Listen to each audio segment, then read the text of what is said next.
You are listening to Hit Play, Not Pause, a feisty menopause podcast for active, performance-minded women. I am your host, Celine Yeager. Each week, I bring you advice from athletes, scientists, researchers, and other experts to help you feel and perform your best, no matter what your hormones are doing. This show is a production of Live Feisty Media. Hello, strong, feisty women.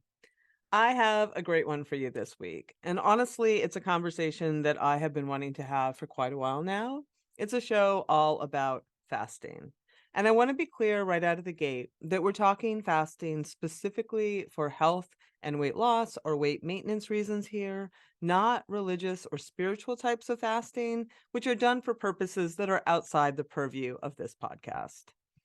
And I want to talk fasting because it's something that is obviously sort of everywhere in the wellness sphere right now. And it is presented to peri and menopausal women very often as the answer to all their health and weight management needs. And while I'm sure some women do it successfully, I have also seen a lot of women run into trouble with low energy availability, eating disorders or disordered eating, muscle loss, and honestly, not really reaching their goals. So I wanted to sit down with someone who is pretty objective about fasting, has dug into the research, and this is important, understands what active and or athletic women need. Because what gets lost in the general conversation around diets and eating strategies like intermittent fasting is that most of the messaging is toward the general sedentary population. Most of the messaging around these things is not geared toward women who are lifting and training and taking on a good bit of exercise stress. Our needs are different. The impact of fasting on us is different. It's also different if you're premenopausal, perimenopausal, or postmenopausal. So I sat down with Dr. Erin Faules, formerly Dr. Erin Donaldson, who is an autoimmune and precision medicine specialist who has spent a lot of time studying fasting and autophagy or cellular cleanup, female hormones, stress, and the HPA axis, and how all of this impacts our female health. Erin graduated from Texas College of Osteopathic Medicine, and she is board certified in family medicine, and she has practiced precision medicine with Wild Health, which you may recall from the show we did with Dr. Julie Fauche. And I just really appreciated her educated and common sense insights into all of this. And I hope you enjoy it as much as I did. You can learn more about her and her work at thedrerin.com. And I will link that into the show notes to make it easy to find her. All right, before we get into it, as always, check us out on Instagram and Facebook at Feisty Menopause. Sign up for my free weekly menopause blog at feistymenopause.com. And while you're there, check out our Level Up membership, where you can meet with myself and other experts several times a month. Ask anything you want. It's a great community. Check it out at feistymenopause.com. And finally, just a really quick thanks to our partner, NutriSense. We talk a lot about blood sugar and insulin spikes and really getting to know how your lifestyle and nutrition impact all of that during this conversation on fasting. And spending some time with a CGM or continuous glucose monitor is really the best way to see it all in real time for yourself. As always, audience members get $30 off any subscription, so you can check that out in the link in the show notes as well. All right, enough of me. Let's have a few words about our awesome sponsors and get on with the show. Okay, Erin, I had Dr. Julie Fauche on the show, and now I'm very excited to have you on the show because it all came from hearing you both on the Wild Health podcast have that really great conversation on fasting. And I really wanted to dig in more for my audience specifically. So thank you for being here. Yeah, it's awesome. I'm glad to be here. I've enjoyed all of your work through the years as well. Thank you. Well, yeah, I mean, you talk just a little bit so people know. I mean, I know you as Dr. Erin Donaldson, but like talk a little bit about your athletic journey a bit as we get into this. Totally. So I am currently changing to Dr. Erin Faules, which is very exciting Oh, and very very congratulations. thank you, very complicated in the medical licensure world, but so feel free to look me up by either. I'll show up. But I was super athletic growing up. Always played soccer and volleyball for like all through till the end of high school, and did CrossFit all through medical school, and was super, super active, way too active, I think, for, for how much stress I had going on. And then I got an autoimmune diagnosis in the middle of medical school that really knocked me on my butt.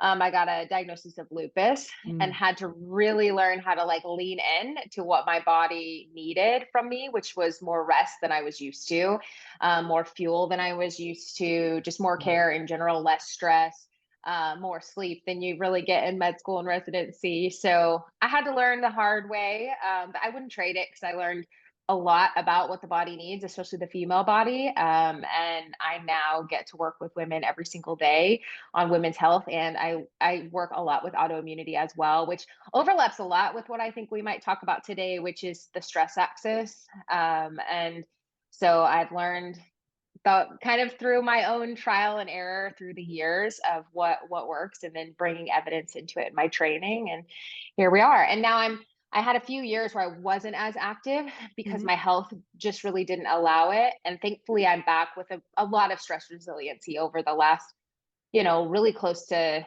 5, 6, 7 years now of really kind of doing whatever feels good to me. Of course, there are times when my body needs to dial it back a bit, but I personally am extremely involved in strength training, and I like to do trail running, Nice. and I'm big into yoga. So those are my three kind of flavors of choice. But I have learned what my body needs, and there's times where I scale that back, and there's times where I can really go hard. So I'm, lucky to have kind of redeveloped that stress resiliency. Oh, that's awesome. And Yeah. yes, that does lead us well, I think, into this conversation. Yeah, I figured. Because all of those things, we were talking just a little bit before I hit record, but this audience, we have a highly active audience. They are either like in that menopause transition of perimenopause, or they're, out the other side. And either way, things are not what they were. A lot of times they're hearing that they should be fasting. We also see like problematic low energy availability in this crowd, and these things all mirror each other, so it can be hard to say what's what. And then post menopause, I worry about bone and muscle, as far as fasting. And I just wanted to like really do a show where we sort of tease all this out. And I would Yeah. love, honestly, just to define the terms. Can we level set here? Because Do it. what defines a fast? Like, is 12 hours, we call it breakfast, which is literally break fast. So like, what is enough time to call that a fast? Yeah, I mean, I think if you look it up, it says not eating for 8 to 12 hours. I think not eating for just 8 hours is ridiculous. I think most people need about a 12-hour break from feeding to remain insulin sensitive. Okay. So, I think that's a really, really reasonable fast. And generally for my women, for my cycling women, I'm recommending about a 12-hour feeding window in their luteal phase, like no, nothing further than that, especially for my active gals. So, I think probably that would be considered a fast. There's lots of different ways of doing it though. I think where the timing starts to matter is when you go into ketosis and when you go into autophagy, two of the big things that people are going for with fasting oftentimes. Like the main two things I think people are targeting in general through the years that I've seen is they're looking to improve their insulin sensitivity, and they're looking to lose weight by that way. And then the other category is people that are doing it for, autophagy purposes, basically, whether that's cell reduction and they're worried about, cancer risk reduction, or whether that's, autophagy for detox purposes, or whatever reason they're trying to get into autophagy, or for longevity purposes, right? To suppress mTOR. So those hours start to matter. And there's not hard and fast. It really depends on the person. I think you can get into ketosis 12 hours or before, depending on kind of where your insulin levels lie going into it. Um, you can test those pretty easily in an N of one experiment. And a lot of our patients do. I don't know about y'all's. And then autophagy is going to be more like I don't know. I think there's some research that says as early as 16 or 17 hours. There's also some research that points to greater than 36 hours. So again, we just don't fully know, and it depends on the person and kind of what's going on cellularly for them. So those are kind of, I think, the hour markers that matter. But some people do, 7-day fast. That's very extreme. Some people do longer. Like some people more commonly will do daily intermittent fasting, like, you know, 14 and 10 or 16 and 8. Some people will do like a 5 and 2 where they'll eat normally and then they won't eat on the weekend, things like that. So it really just depends on the person. Yeah, thank you for that clarification. And before we leave, I want to just dig in and clarify a couple of those terms Yeah. further. Autophagy being sort of like consuming oneself, is I think what it really Yeah. means. But the idea is to sort of to clean up cellular debris, or is that too simplistic? No, it's not at all. I usually tell people it's like your own personalized recycling center in your cells. So that's the best way to think of it. Basically, the body surveys, and this comes down to that mTOR topic that you sent me some info on, maybe wanting to dive in. So this will tie in there. But when, mTOR basically inhibits autophagy, when cells are growing, cells can't die, essentially, is what that means. Okay. So So, what is mTOR? mTOR is a pathway that promotes it's a cell signaling pathway that promotes cell growth. So that's great when we want to build muscle, or when we're growing a baby, or like when we just need blood sugar up for fuel, or like anything, like when insulin goes up or amino acids go up, basically when we eat, mTOR is fueled for growth, Okay. which is great to a point, right? Like we don't want unchecked cell growth. What do you think about with unchecked cell growth? Tumors, right? Or inappropriate aging, or different things. So, we want that to be in moderation, like pretty much everything with health, right?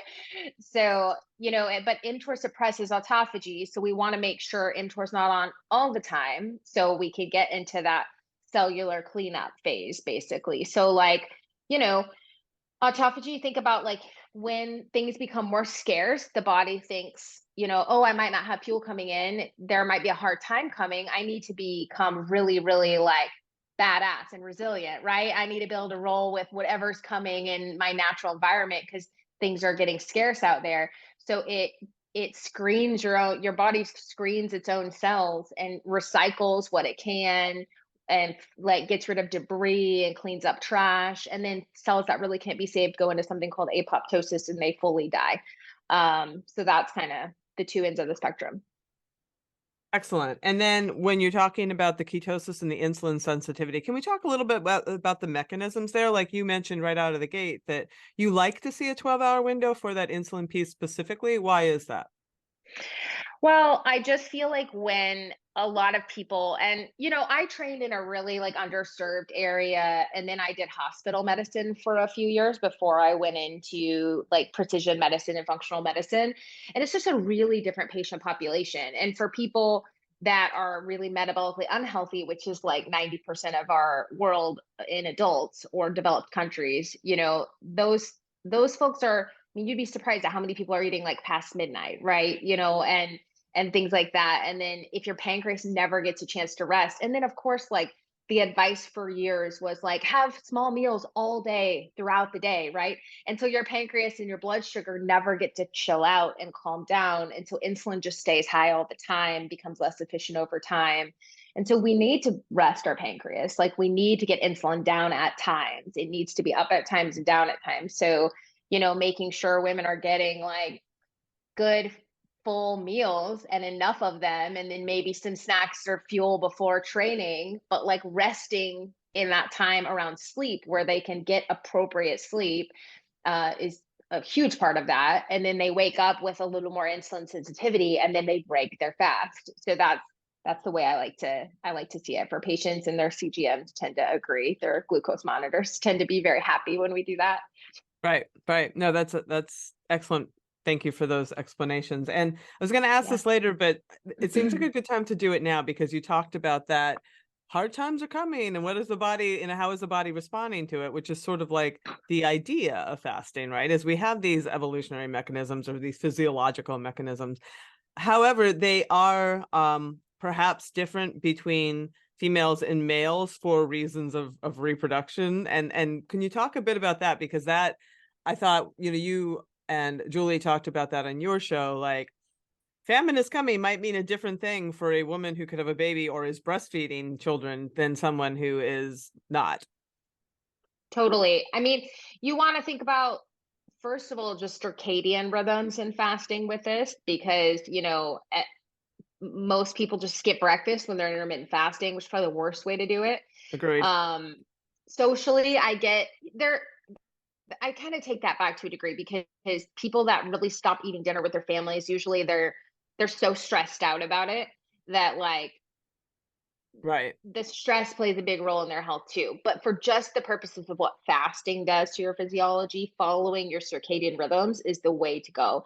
So you want to not eat a ton before bed, and you want to have a bigger meal in the morning.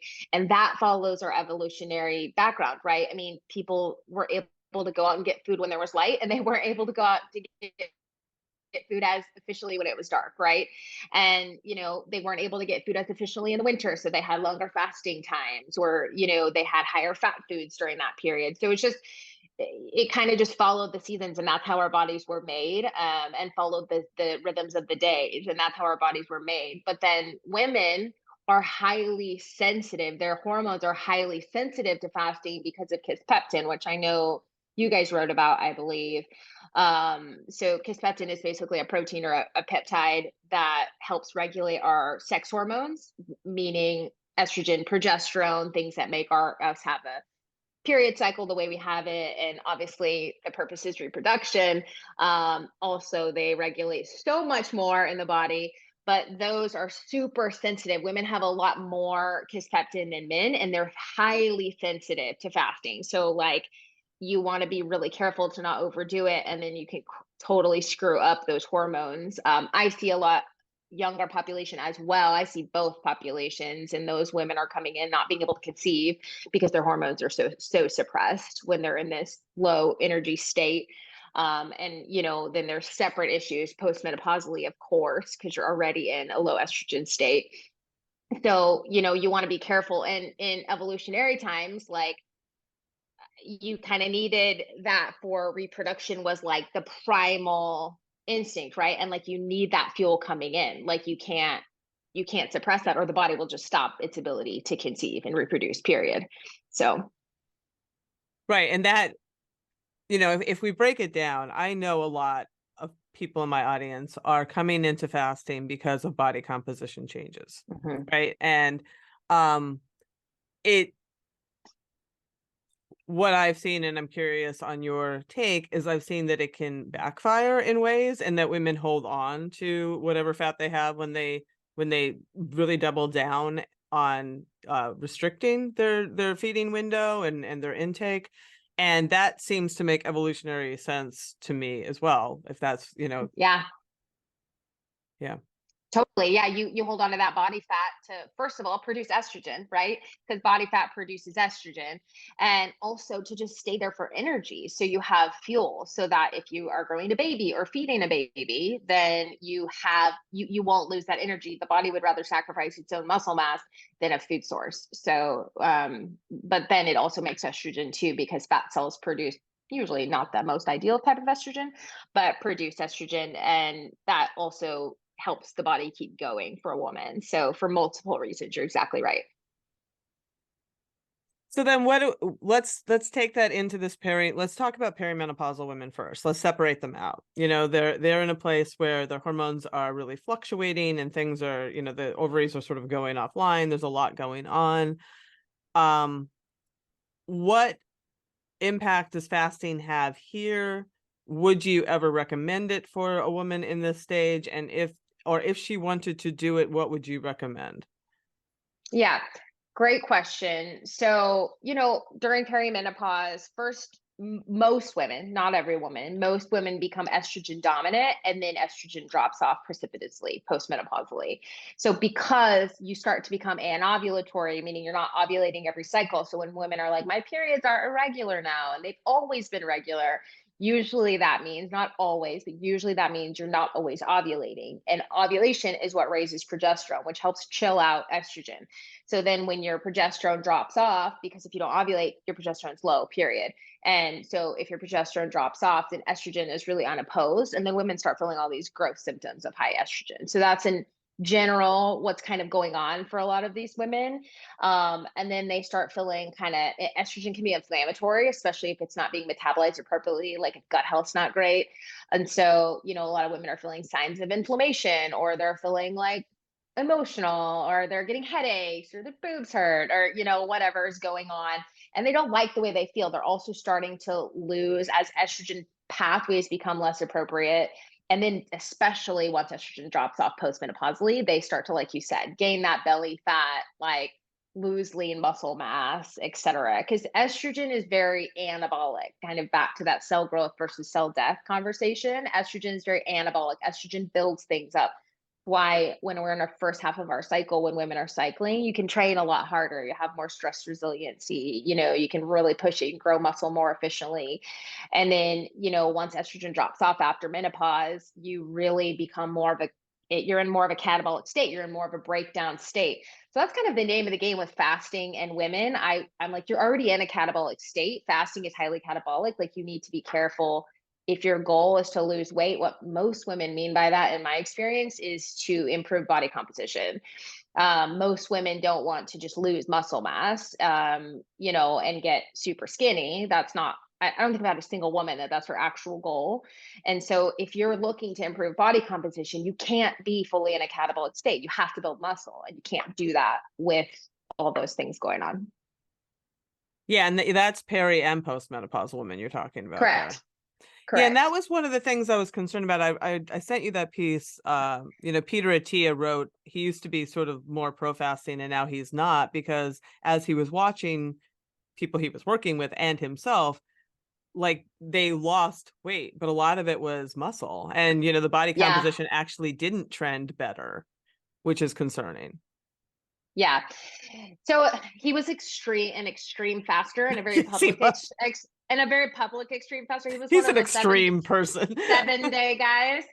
Um, so I do think there's more nuance to it. Like, I think there's a way to dip into that catabolic state, or dip into mTOR inhibition and get some benefits, whether that's, maybe you have a strong family history of cancer, or maybe your cancer genetics are kind of trash and you want to really like suppress mTOR a few times a year to really get into autophagy. Like, maybe there's some really big benefits to that. I work with a lot of autoimmune patients. I had a patient this week, actually, that I really think her gut and some detox issues she's had are a big trigger for her autoimmunity. And I think hormones are more of a sequelae, or more of like a downstream impact from that.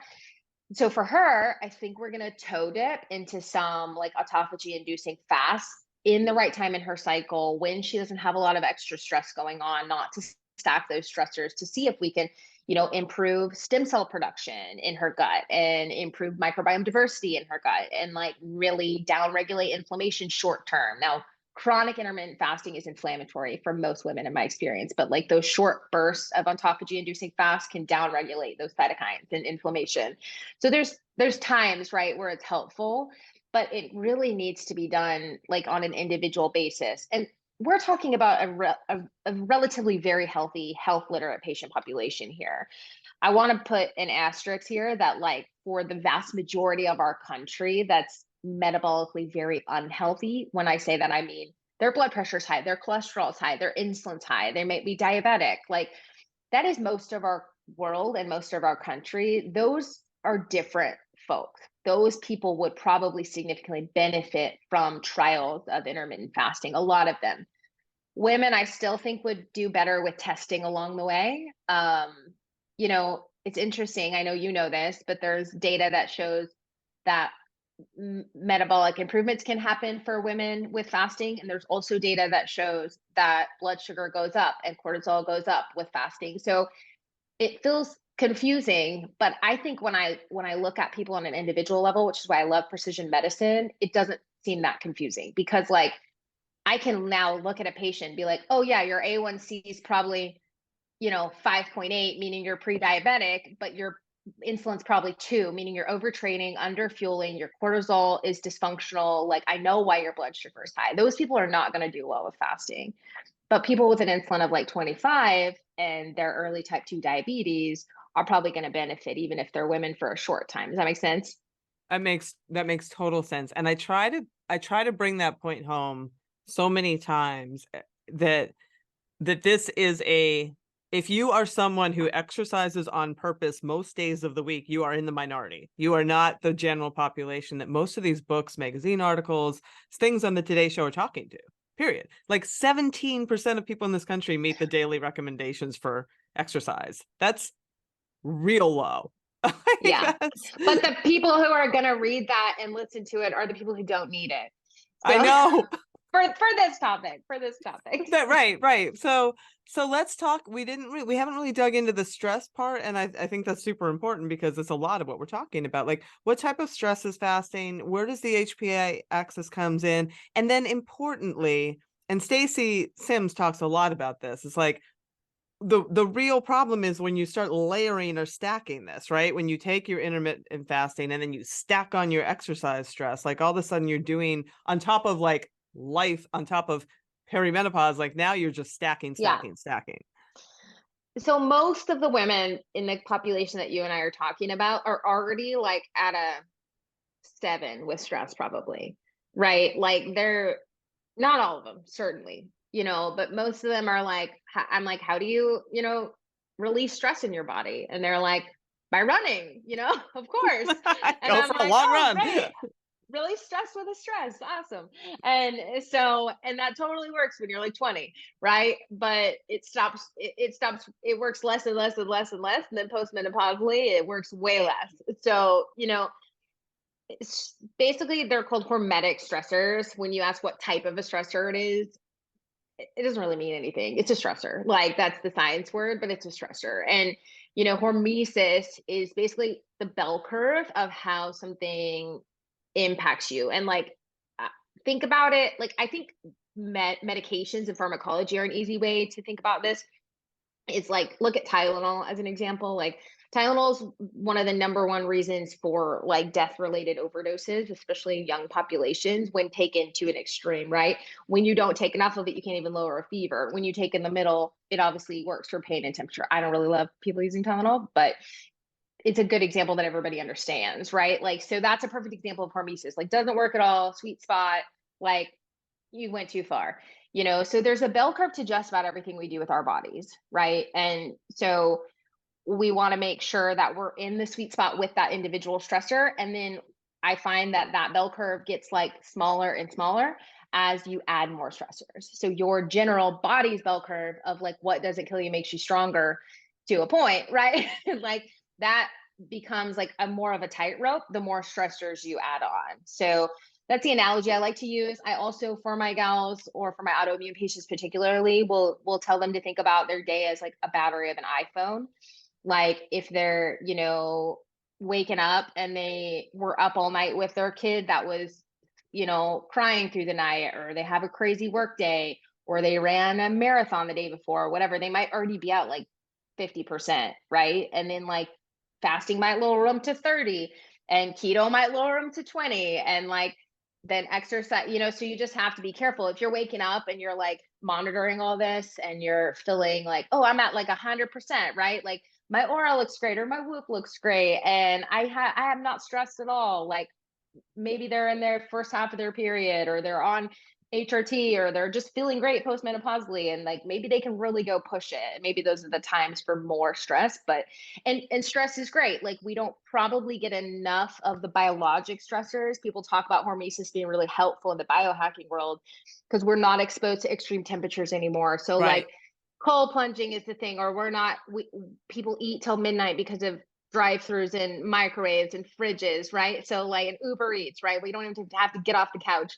So yeah, fasting must be helpful, right? And I just don't think a lot of people take into account their like emotional state of stress on a day to day, which it's not everybody, certainly, but most of the people that I look at when I'm looking at their heart rate variability and their cortisol and their DHEA and some of these metrics, their day-to-day stressors and the way their bodies hold stress is not great. So that most people are already sitting at like a 6 or 7 in my experience. So that's kind of how I look at it. And it's the cumulative load that matters, period. Like it's the, the dose is the poison and when it comes to stressors. And fasting is a stressor. So in the right amount with the right person, without a bunch of other stressors, it can be helpful, right? You take it too extreme or you mix it with a bunch of other stressors, which most people already have, then it's usually harmful. Is that something that you can sort of keep an eye on with, like, we talked about Whoop and Aura with your HRV? I mean, is the reflection in there that you can look at? Totally. So your HRV is going to be your body's like autonomic nervous system variability, essentially. So like how efficiently you're toggling between sympathetic nervous system and parasympathetic. So meaning you're like fight or flight. People know it as like the running from a tiger, but really most people live in it. Or, your parasympathetic, which is like, I mean, I think a good example is like one is like you're running late to the airport, like, you're gonna miss your flight, and the other is like you're sitting on a beach and your favorite, like all your family's there, or maybe not if that's stressful, I don't know. But like you're with your favorite people, you're sitting on a beach, you don't have your laptop, like you're getting sleep and sunshine and all those things. That's parasympathetic, right? So like depending on where you're sitting, and how efficiently you can get yourself back into that parasympathetic and how your body responds to certain signals is going to provide a higher heart rate variability, which is also going to correlate with higher athletic fitness as well. Yeah. So what I'm hearing, sort of to boil this down, is that it doesn't have to be, I mean, if you are looking for some of these benefits, it doesn't have to be this all or nothing. And that also we can do this in a way that is not like so extreme. I mean, I really liked the advice to just like not eat 2 to 3 hours before bed and give yourself a nice 12-hour window. I mean, that seems achievable. Yeah, and that's gonna like benefit so many things when your sleep is already gonna start being. I mean, sleep is gonna get rocked before a lot of other things, and even perimenopause. That's one of the first things women pick up on. That's, I think, the number one reason I have women wanting to go on HRT. Sleep is just enormous, and I think sleep is a huge reason why people develop insulin resistance and cortisol dysfunction and other things with sleep dysregulated. So protecting your sleep is what I call it for people to not eat within that 2 to 3 hour window. Or if you have like a lot of people will work till 8 p.m. on certain shift work. So I'm like, okay, then front load your nutrition, have a light dinner, and then go for a walk, right? To get that blood sugar and that fuel where it needs to go to your muscles. Like, don't let it, your body doesn't need to be metabolizing that all through when you're in your deep sleep, or you're supposed to be in your deep sleep. So, and if they don't believe me, then we can track it with an aura or whatever and, do experiments, right? Or do a glucose monitor. So I think that's the most comfortable way to do it. It doesn't have to be all or nothing with fasting, and it isn't. And you and I both know most women just don't eat enough food. Like that's the issue for most active women. So usually I say no fasting right now. Just no fasting. Protect your sleep and then no fasting right now. And we can use that as a tool later if and when it makes sense. So that's often what I say. Postmenopausally, women can do a bit better than other time than like when women are trying to conceive. I think they're a little less, their hormones are going to be a little less sensitive because progesterone's not playing a role, and progesterone is definitely the most sensitive to fasting. So but that's like such a blanket statement. I really hate to make those because you're also in that, cell breakdown state and muscle breakdown state, which is going to be worsened by fasting. So you just really need to be careful that you're fueling adequately, you're lifting enough, like you're getting enough protein, you're getting enough carb, which most people don't get enough of either of those things in my experience, or most women. Men do just like a lot better with fasting across the board and a lot better with keto across the board, but if you take like my husband and I, he's really active into CrossFit, and he can like, even him though, like he was struggling with some of his performance in CrossFit in the morning. And then we put a glucose monitor on him, and I'm like, you need to eat before CrossFit. You need to eat before CrossFit. And he's like, no, I do great with fasting. And he does when he's not training. But then we put a glucose monitor on and he would spike to like 200 during CrossFit when he was fasted. When he ate before, didn't spike at all, you know? So, and women love seeing that too. Like they love seeing that data so that they know they're doing the right thing for their bodies. So, I always recommend that. So you can make it just an experiment for yourself. And so you know what works for your body. But in general, I think most women don't eat enough. You know, he does in general well with fasting, and I do in general well with high carb, high protein. And both that's how we individually, you know, tone up and keep our muscle mass high. A hundred percent. I've run into so many women and this population, and we haven't talked about people with a history of eating disorders, but there's a lot of them Mm, in this population. totally. And, I worry that it's just another blanket over an eating disorder sometimes, or a disordered eating. And I will personally say because my blood sugar was always trending high, despite everything doing, I just was not eating enough, particularly carbohydrates. Like once I started, and I'm super active, right? And I know better. Once I started really fueling, I feel like so much better, and everything is so much more stable. Like it's everything, my Yeah. weight, everything is so much more stable. In the defense of women, I'm not big on tracking, but I do occasionally because I find that it's really easy to underestimate what you're eating. Like Mm, even when I feel like my body intuition is really good at this point. And still, like my natural intuition towards carbs is much lower than what I need to eat. And you know, natural food sources are lower in carb than I think we think they are. You know, when you're doing complex whole food sources like yeah. potatoes and fruit, etc. Like some fruits are really high, but it's not like eating a bagel, right? You know, you're gonna need more mass of food than most women are used to eating. And you know, comfortably eat at first when we start expanding their profile of their diet. So, you know, in the defense of women, I do think it can be difficult to get enough food for what your body truly needs. It's not difficult over time. Your body adjusts to it and it starts feeling really normal and natural. But Right. as they're adjusting to it, I even find myself in that trap when stress is really high and then like my ghrelin and leptin, which are the hormones that tell us when we're full and hungry, like when stress is high, those get really dysregulated. And so you're maybe don't trust your your spidey senses of what exactly how much you should be eating quite as much, and just make sure you're staying on track or it's all going to kind of devolve. Yeah, and I think that it might be, you know, I don't I don't feel like people need to get super meticulous about tracking everything they eat and all this stuff. But I do feel like an experiment.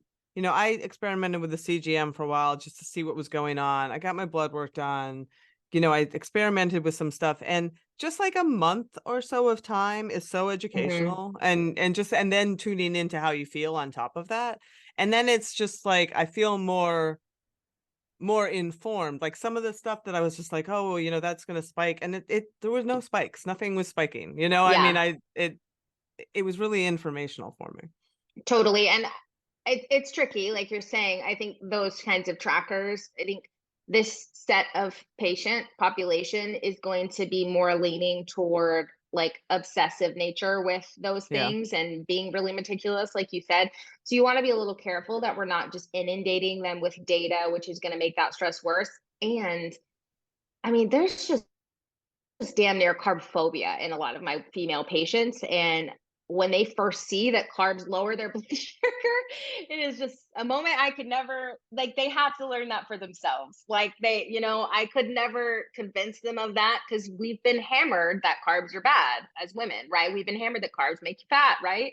And like, actually, low muscle makes you fat, and you can't build muscle without carbs for most women. So, like, muscle is one of the most anti-inflammatory, like anti-obesity things we could have, period. And so that's the name of the game. If you want to bottom line it for post-menopause, it's you got to build lean muscle mass up for body comp, for longevity, for blood sugar, for literally everything. If there's one thing, and I talked to my mom about this. My mom's 64. We were just going on a walk this morning, and she'll be like, what do I need to do? Or, you know, like she's super active still. She was always a gymnast, like very athletic. And I'm like, eat more protein and lift heavy things. Like that's what you need to do. And make sure you're getting some carbs. Like that'll pretty much do it if you're doing most of the other things. So I think probably the biggest bottom line. So if you're compromising that at all with fasting, like you just need to be careful. Excellent. I think that covers pretty much everything that I was hoping to cover in here. Is there anything that you thought for either of these populations, in the transition or post menopause, that we haven't discussed regarding fasting particularly? I don't think so. I mean, I think, it's easy to demonize things or like polarize conversations. And I I use fasting in my patients, but like I'm their physician and I'm looking at all their data and we're monitoring things and there's specific reasons. Like I have patients with autoimmunity that were using it for certain things. I have patients with active cancer that were using it, and there's big benefits to fasting. We know it induces autophagy and we know how helpful autophagy can be for numerous reasons. We know it can help with stem cell production, microbiome diversity, anti-aging, all kinds of things. I just would just advise people to really find somebody who will take a look at their personalized health and help them make these very nuanced decisions, because it's not just all good. I do think Mindy Pels did a really good job in starting to get on the map. Like, if you're gonna fast, this is how you need to do it as a woman versus as a man. And I think that's very, very helpful, especially for women that are premenopausal. Like, not fasting in their luteal phase is a game changer for women. And like, you take PCOS women who tend to be insulin resistant, if they do a touch of fasting in their follicular phase and then none at all in their luteal, like they tend to get a lot better. So there's a time and a place, but I guess the bottom line is like you just need to know what that is, and it's nuanced enough even for people that know a lot about this. Doesn't have to be a doctor, but like find somebody who really is well versed in this, because it's not a simple medical topic. So I think it really needs to be personalized. So let me just put an extra pin in that from what I'm hearing. So what I'm hearing is all of us can not eat soon before bedtime, give ourselves that very healthy 12-hour-ish fast without worrying about it, right? Like we're all good for that. No? Are you saying? Unless maybe you're pregnant and there's certain other Oh, things okay. going We're on, not, but no, but yeah, yeah, almost yeah. take pregnancy out, but all and children, but like almost all of Right. like Us. grown adult women that aren't pregnant. Yes. Okay. Yes. Unless you're pregnant, and that's another show. But like if you're Yeah. for the vast majority of people out there, yes, like that's a good thing. But then if you are looking for other reasons to do a more extreme sort of fasting, you can do that. You don't have to do it all the time. You can do it a couple times a year, maybe when you're not training so much. And you can work with a professional to like really dial that in for you. Is that fair? Yeah, I think that's great. And then if people don't have the resources for that, I do think Fast Like a Girl was well written and gives at least people a lot of information. It's very pro fasting, Yeah. and I'm not super pro fasting. So it's, I'm sure inherent we're all biased, right? So it's got some bias, but It's not that's also helpful. post-menopausal, right? Like, I mean, I think of that. There's some, but it's Okay. more geared towards like a cycling woman. You're exactly right. Yeah, yeah, yeah. Well, I really appreciate the work you do Yeah. and, this having this nuanced conversation, because this is such a nuanced topic. And just everybody out there, just hit the basics first, like, lift, eat well, get rest, and then Yeah. consider. Yeah. I mean, our average woman is not eating enough and doing too much cardio, in my experience, and really stressed out. Like, most of what I do for women is have them lift heavier weight and eat more protein and carbs and like try to sleep and chill out and laugh more, and they get a lot better. So it's a lot simpler than we make it out to be. I think with healthcare, like the fasting piece can be really nuanced, but in general, those principles like are tried and true, and they're gonna help you. Well, that's our show. Come on back next week for another Q&A episode where I answer a bunch of the questions that we get through our Hit Play Not Pause voicemail box. So come on back for that one. And until then, as always, stay feisty.